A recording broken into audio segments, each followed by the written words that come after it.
Hello everyone and welcome back to the Stamp Box. Today I'm going to have a look at the history of Queen Victoria as she relates to philately. I'll be going through the various profiles and portraits that were used on Queen Victoria stamps throughout the United Kingdom and her colonies. Queen Victoria was born in 1819 and became Queen in 1837 at the age of 18. She went on to reign for an unprecedented 63 years. There were great advancements in communications at the time, including shipping, railways, and canals. But one very significant change was the implementation of the penny post and the prepaid adhesive stamp. This system was set up by Rowland Hill, a prominent social reformer of the day, and led to the introduction of the first stamp in 1840. The penny post was an outstanding success and doubled the number of letters posted within 10 years. Queen Victoria was the subject of the world's first postage stamps, and it's one that we're all familiar with, the penny black.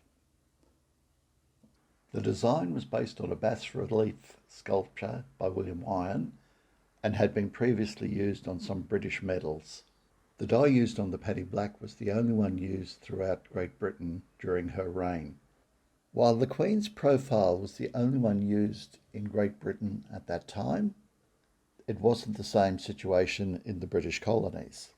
Many of the subsequent designs were based on the original penny black, but varied mostly in the design of the crown that the Queen was wearing.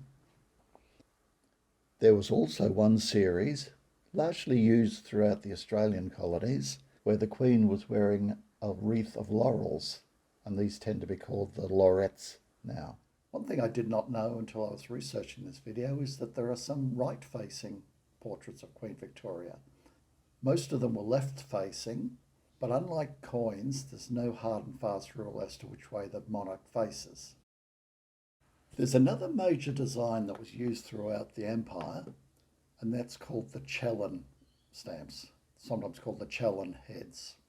The portrait design was taken from a painting by Alfred Edward Chellen. They were used in many parts of the British Empire from the 1850s, and some were continually used until 1912. Queen Victoria spent the last half of her life in mourning for the death of her husband, Prince Albert, in 1861. She largely withdrew from public life, but remained a popular favourite with the public.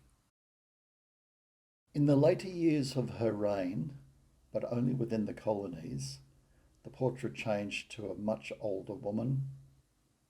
Because she was still in mourning, the clothes she wore were referred to as widow's weeds, and that term is often applied to the stamps of that period. The Queen died in 1901 and was succeeded by her son, who took the title King Edward VII. So I hope you enjoyed that episode. I will be doing more on other reigns later on in this series.